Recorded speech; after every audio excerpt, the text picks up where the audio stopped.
ময়মনসিংহের গফরগাঁওয়ের শিবগঞ্জ রেলগেট সংলগ্ন ও সওতুল হেরা কওমি মাদ্রাসা গফরগাঁও হলরুমের হেরার আলো ফাউন্ডেশনের উদ্যোগে শুদ্ধ কুরআন প্রতিযোগিতা অনুষ্ঠিত হয়েছে।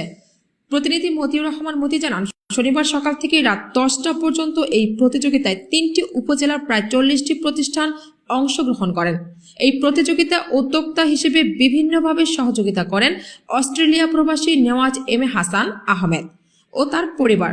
3 পর্বের দক্ষ বিচারকের মাধ্যমে সেরা 15 জনকে প্রধান অতিথি উপস্থিত থেকে পুরস্কার হিসেবে ক্রেস্ট ও নগদ অর্থ তুলে দেন নেওয়াজ এম এ হাসান আহমেদ এবং অত্র মাদ্রাসার প্রতিষ্ঠাতা ও হেরার আলো ফাউন্ডেশনের চেয়ারম্যান হাফেজ মাওলানা মনিরুল ইসলাম। এই অনুষ্ঠানটিকে সার্থক ও সফল করে তুলতে অত্র প্রতিষ্ঠানের শিক্ষক ও শিক্ষার্থীদের ভূমিকা ছিল প্রশংসনীয়। আগামী বছর এই অনুষ্ঠানটিতে ময়মনসিংহ বিভাগের প্রতিটি মাদ্রাসার ছাত্ররা যাতে অংশগ্রহণ করতে পারে সেজন্য সকলের সহযোগিতা চেয়েছেন মাদ্রাসা পরিচালনা কমিটির সকল সদস্যবৃন্দ। والوالدات يرضعن أولادهن حولين كاملين. أعوذ بالله من الشيطان الرجيم. بسم الله الرحمن الرحيم.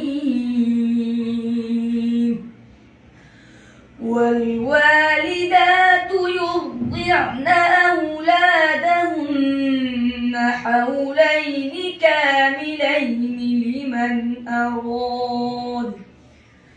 لمن أراد أن يتم الرضاعة.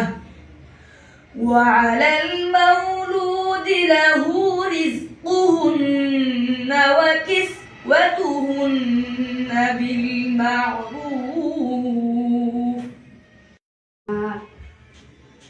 الذين يجتنبون كبائر الإثم والفواحش إلا اللمم إن ربك واسع المغفرة هو أعلم بكم إذ أنشأكم من الأرض وإذ أنتم أجنة في بطون أمهاتكم.